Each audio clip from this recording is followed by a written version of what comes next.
우리는 분명한 그리스도인의 정체성을 가지고 새로운 40년을 향해 나아가야 합니다. 우리가 그런 정체성이 없다라는 것이 아니라 우리가 다시 한번 마음을 새롭게 하고 교회적 차원에서 우리가 다시 한번 신앙을 갱신하면서 우리의 정체성을 되돌아보고 믿음의 귀한 삶을 달려가기 위해 한 마음을 품기를 소망합니다.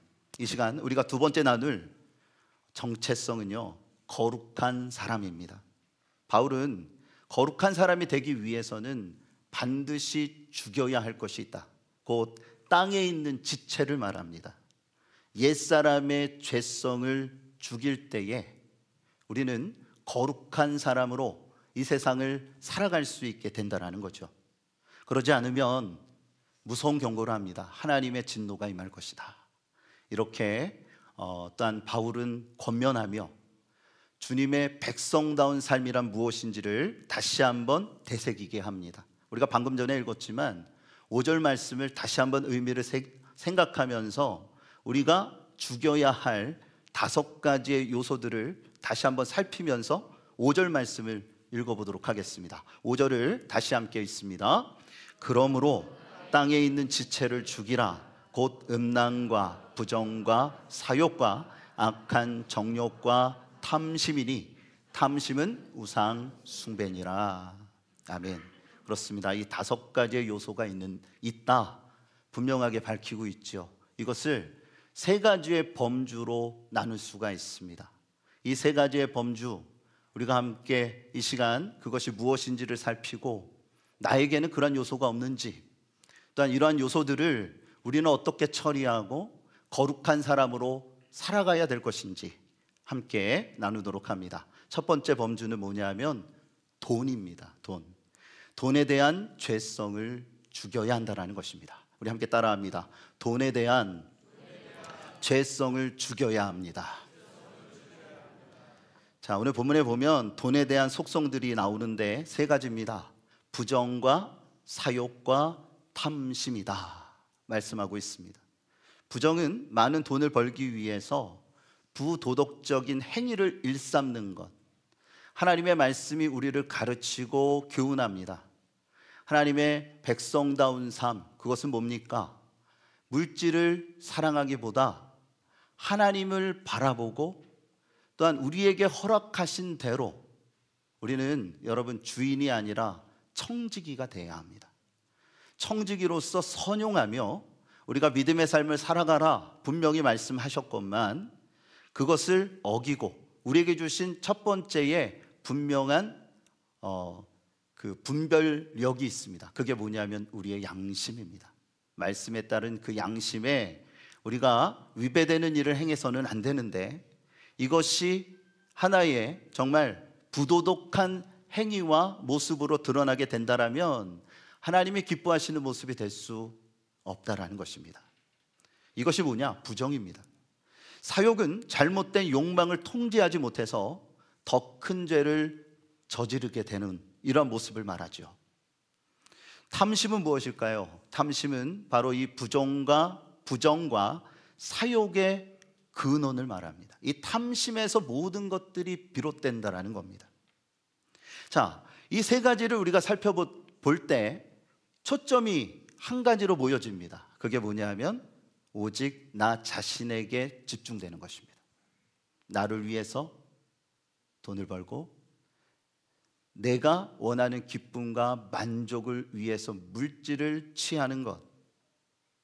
여러분, 세상 안에서는 당연하다라고 말할 수 있습니다. 그런데 그리스도인들은 그러한 마음을 가져서는 안 됩니다. 이러한 마음의 욕구, 여러분 돈이라는 것은 그냥 이것이 죄다 아니다 라고 말할 수 있는 그런 요소가 아닙니다. 그냥 중성적인 이러한 요소일 뿐이지요. 어떠한 감정도 없고 어떠한 부정된 아니면 어떠한 그렇다고 성스러운 이런 것도 아닙니다. 그런데요, 중요한 건 뭐냐면 그것을 대하는 사람의 마음이 이 모든 것들을 결정짓게 된다는 거예요. 그러한 마음이 부정과 사욕과 탐심으로 인하여 돈을 바라보고 물질을 생각하게 된다면 그러한 욕구가 결국은 죄로 귀결된다는 것입니다. 돈은 세상에서 강력한 힘을 발휘합니다. 사실 돈이 없이는 기초적인 삶을 이 세상에서 영위할 수 없을 것입니다. 분명 돈이 주는 유익이 있습니다. 우리는 생각하죠. 있으려면 아주 그냥 기왕이면 많이 있었으면 좋겠다. 원 없이 썼으면 좋겠다. 여러분, 욕심은 끝도 없는 것입니다. 이런 지나친 욕심은 결국 삶의 비극을 초래하게 합니다. 가지면 가질수록 행복한 줄 알았는데 알고 보면 그것을 지키기 위하여 인생을 허비하는 것. 이런 말들 하잖아요. 잘 살려고 열심히 돈을 모아서 이제 살 만큼 되었는데 건강을 잃어서 그 돈을 다 결국은 치료에 쓰게 되는 아주 우습지 아니한 모습이 우리의 인생 가운데 있는 것은 아닙니까? 예수님은요, 이 물질, 돈에 대하여 아주 엄격하게 가르치셨습니다. 누가복음 16장 13절에 이렇게 말씀하고 있어요. 우리 다 같이 함께 읽겠습니다. 집 하인이 두 주인을 섬길 수 없나니 혹 이를 미워하고 저를 사랑하거나 혹 이를 중히 여기고 저를 경히 여길 것임이니라. 재물을 겸하여 섬길 수 없느니라. 아멘. 자, 여기서 보면 예수님은 재물을 하나님과 동등한 위치에 놓고 설명하십니다. 재물은 우상이 될 수 있다는 것입니다. 재물은 신이 될 수 있다는 것입니다. 재물은 그 사람을 지배할 수 있다는 것입니다. 여러분, 돈에 지배당하는 인생이 되지 않기를 주님의 이름으로 권면합니다. 돈의 지배를 받는 인생이 아니라 오히려 이러한 물질을 다스릴 수 있는 지혜와 분별력이 있으셔야 돼요. 그래야지만 하나님을 바라보며 믿음 안에서의 진정한 거룩한 삶을 살아갈 수 있게 된다는 거예요. 자, 그러기 위해서 우리는 어떻게 해야 될까요? 예수 안에 있는 세 사람은 돈에 대한 죄성을 십자가에 못 박은 사람들이에요. 부정과 사욕과 탐심은 자신을 위해서 쌓아두고 그 안에서 나아가게 될 때에 이것이 죄가 된다는 것입니다. 그렇지만 참된 그리스도인들은 어떠한 인생을 살을까요? 베푸는 거룩한 인생을 삽니다. 그 사람의 인격과 삶의 모습을 보면 그 사람의 손을 보면 알아요. 그 사람의 씀씀이를 보면 아, 이 사람이 어떠한 사람인가 라는 것이 분명히 우리가 판단이 된다는 겁니다. 사욕과 부정과 탐심에 사로잡힌 사람은요, 내 안에 모든 것들을 쌓아둡니다. 충분한 그 이상의 것을 가졌음에도 불구하고 내 안에. 그렇지만 주님을 바라보며 거룩한 삶을 살아가기 위하여 힘쓰는 사람들은요, 함께 따라해 볼까요? 밖으로. 여러분의 생각이 좀 바뀌어 계신 것 같은데 다시 한번 따라합니다. 밖으로. 내 안에 쌓아두는 게 아니라 주님께서 주신 은혜 안에서 선용하는 것입니다. 예수님이 이렇게 말씀하셨어요. 누가복음 6장 38절에 다 같이 함께 읽겠습니다. 주라, 그리하면 너희에게 줄 것이니 곧 후히되고 흔들어 넘치도록 하여 너희에게 안겨주리라. 너희가 헤아리는 그 헤아림으로 너희도 헤아림을 도로 받을 것이니라. 아멘. 그렇습니다. 베풀라 말씀하십니다. 소유하려고 하는 사람은 이웃을 인격이 아닌 돈으로 봅니다. 물질로 보는 거예요.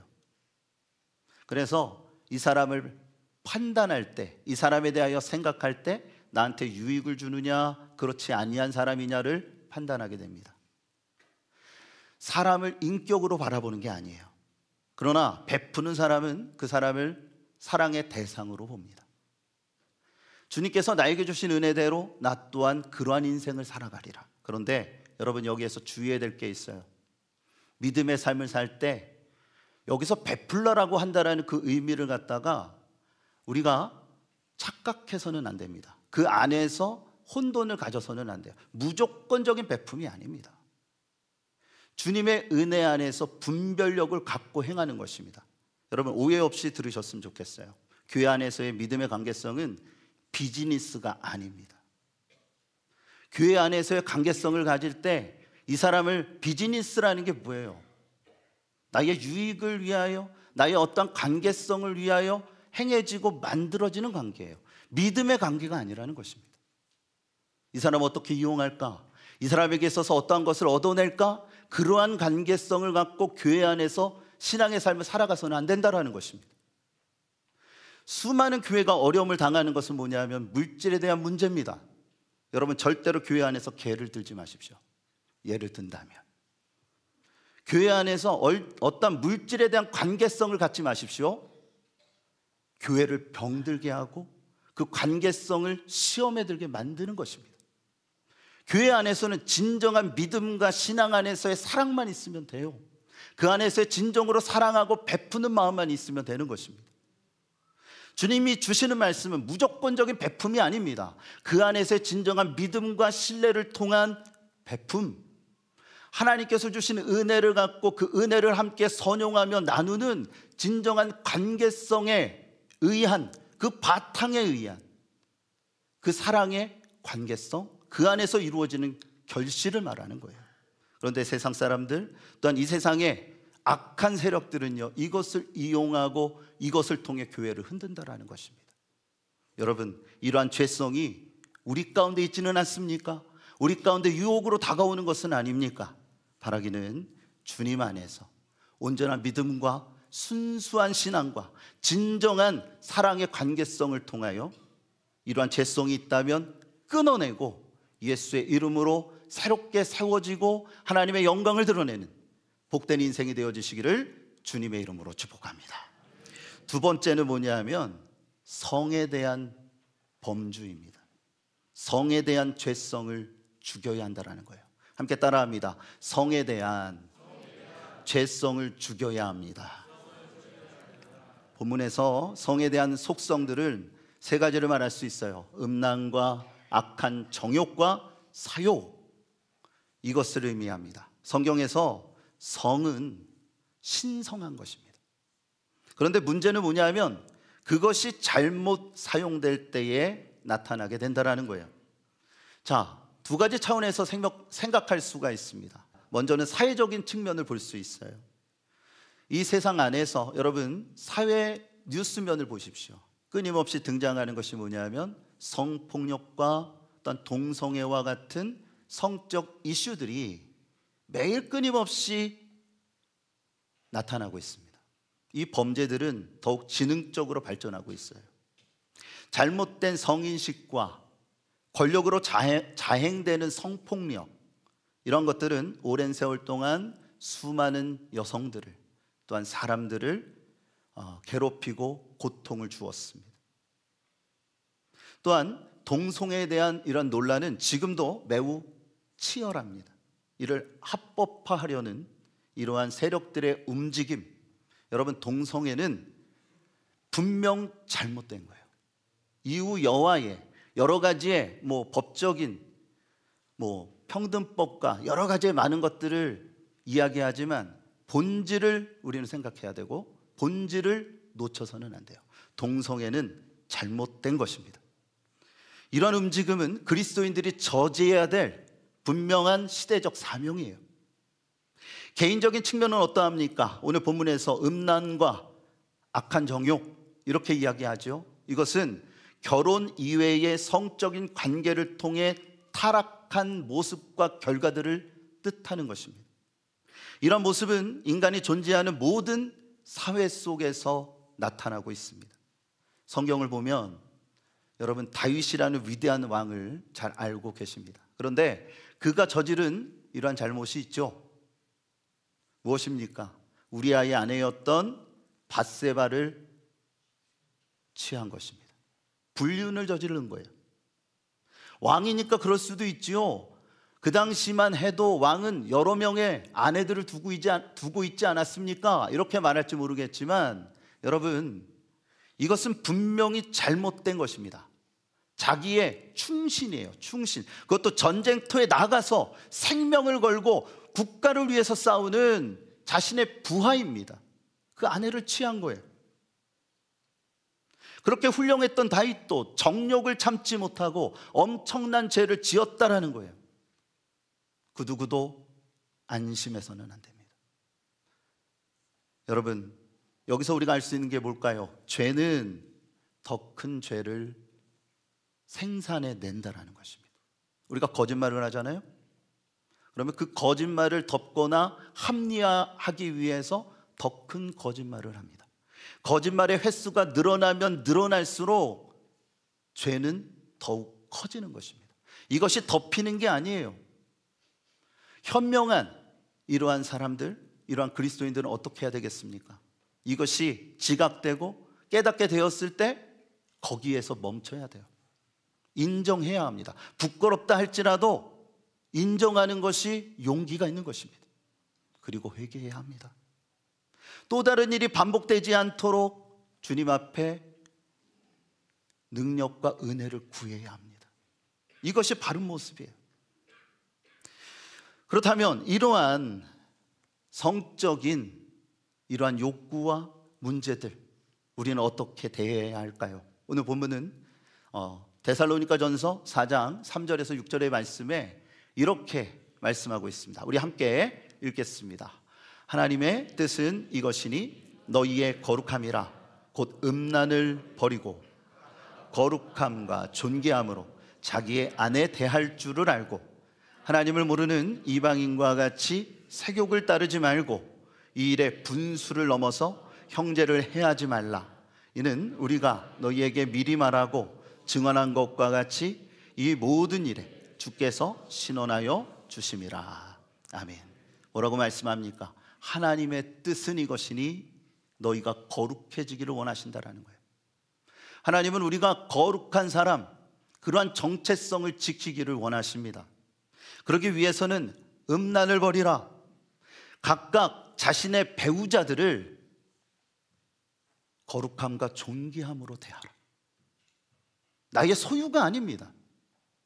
여러분, 주님 안에서 인격으로 바라보고 진정으로 그 관계성을 맺어갈 때 건강한 가족이 되는 것입니다.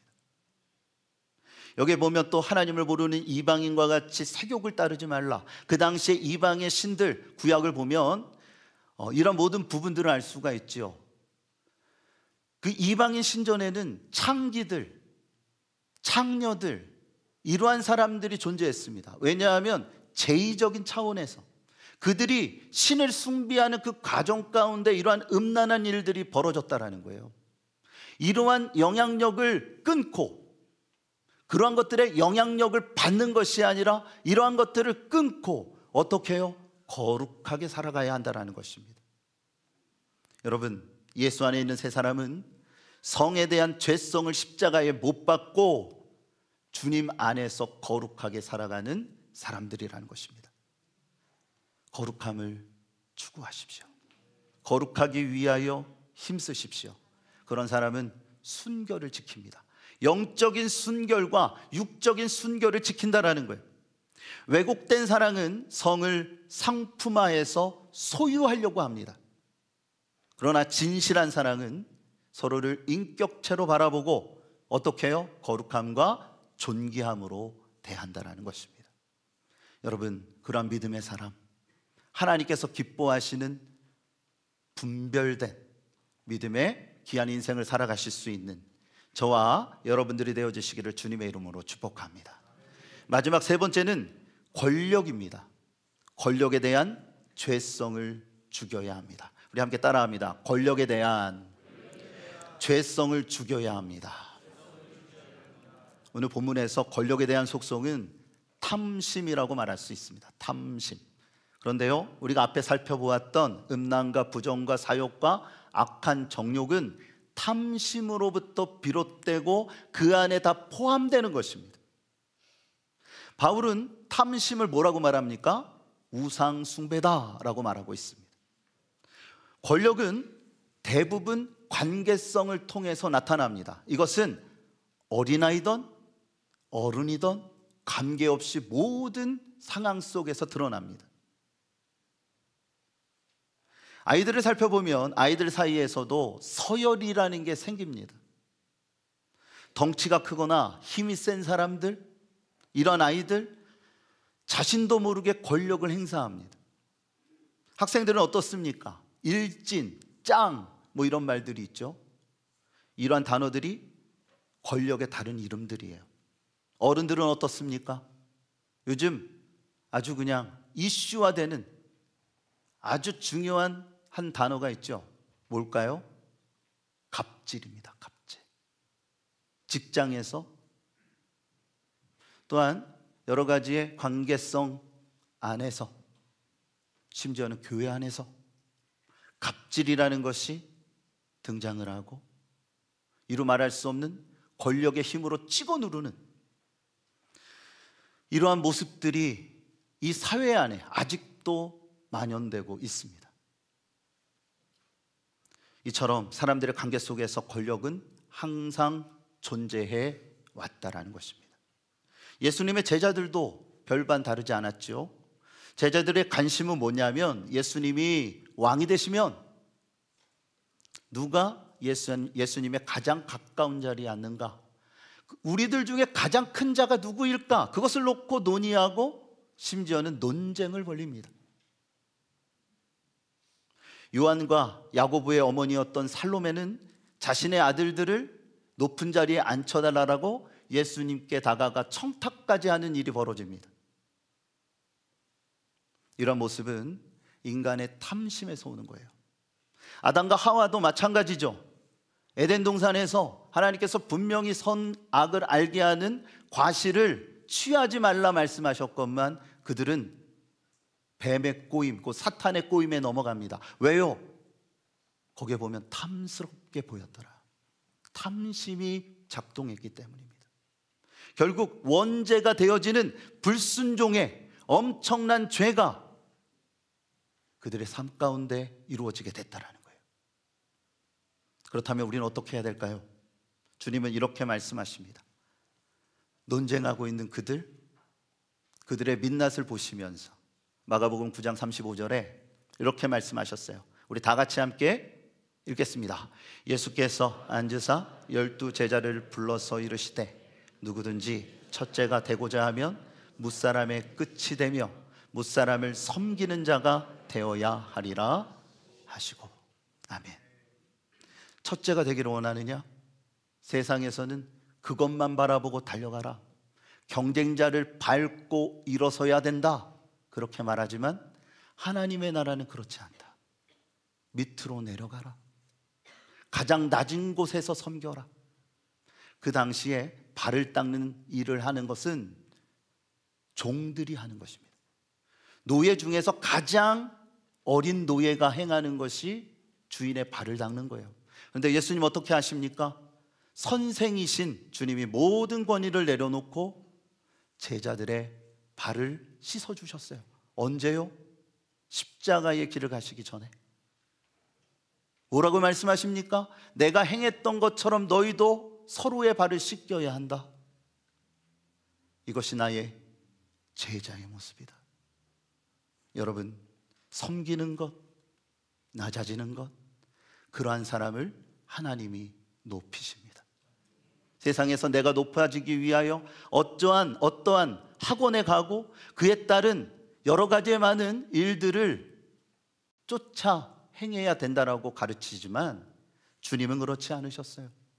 주님은 뭐라고 말씀하십니까? 낮아져라. 하나님이 높이는 사람이 되어라. 여러분, 스스로 높아진 자는 하나님이 낮추실 것입니다.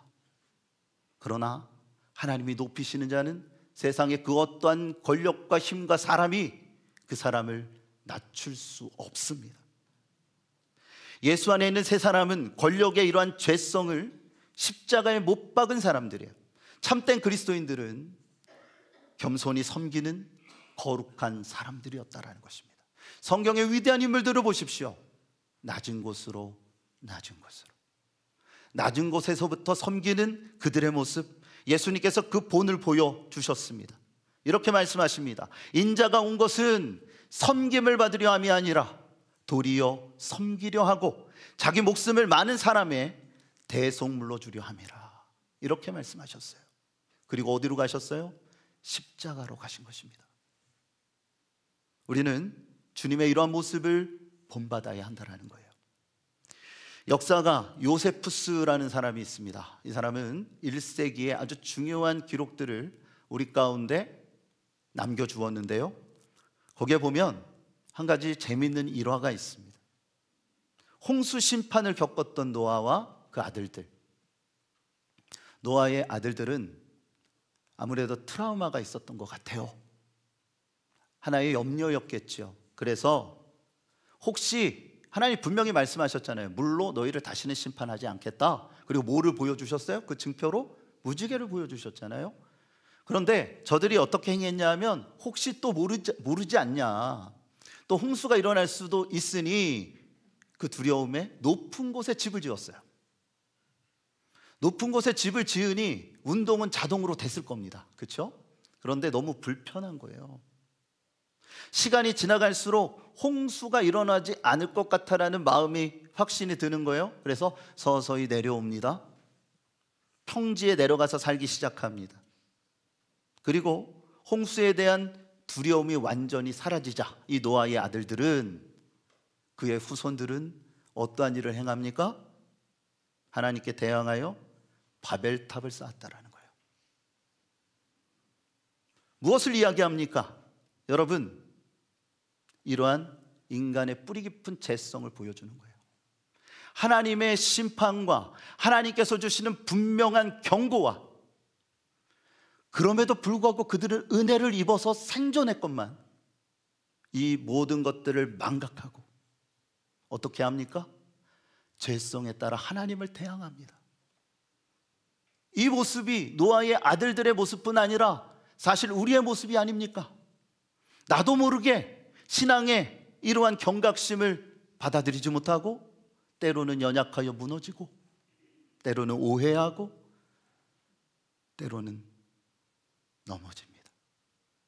사랑하는 교회 여러분, 하나님 이렇게 말씀하십니다. 레위기 11장 45절에 함께 읽겠습니다. 나는 너희의 하나님이 되려고 너희를 애굽 땅에서 인도하여 낸 여호와라. 내가 거룩하니 너희도 거룩할지니라. 히브리서에 있는 말씀에 보면 히브리 기자는 이 말씀을 인용해서 초대교회의 성도들을 향해 말합니다. 우리가 거룩해야 될 분명한 이유는 이것이다. 하나님이 거룩하시기 때문이다. 또한 이것은 하나님의 명령이다라는 것입니다. 우리가 왜 거룩해야 합니까? 하나님이 거룩하시기 때문에, 우리 또한 하나님의 명령을 받은 주의 백성들이기 때문입니다. 여러분, 그 누구를 탓하거나 그 누구를 바라보지 말고 내 자신을 바라보셨으면 좋겠어요. 여기 있는 저나 여러분들이나 연약한 사람들입니다. 이러한 모든 속성들, 돈과 성과 권력과 여러 가지의 이러한 죄적인 속성들이 우리의 발목을 잡고 우리를 무너뜨리고 우리 가운데 시험으로 다가오고 있지 않습니까? 여러분, 사랑하기에 힘쓰십시오. 여러분의 가족들을 사랑하세요. 권력에 대한 속성을 우리 함께 나누면서 한 가지를 말씀드리고 싶어요. 가장이라는 것은 가족을 사랑하고 돌보라고 하나님이 주신 거예요.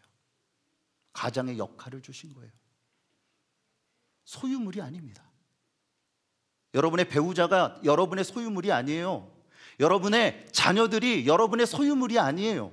하나님이 주신 선물이고 하나님이 함께 이루고자 하시는 화목의 기반입니다. 그렇다면 존중하세요. 그리고 먼저 살피십시오. 그리고 사랑하십시오. 우리 인생이 그렇게 길지 않습니다. 주님 안에서 거룩한 사람은 그런 믿음의 삶을 가정에서부터 이루어갑니다. 바깥에서 아무리 그런 거 못해요. 교회 안에서 아무리 그렇게 보여지면 못합니까? 저도 제 자신을 반성하면서 말씀드리는 거예요.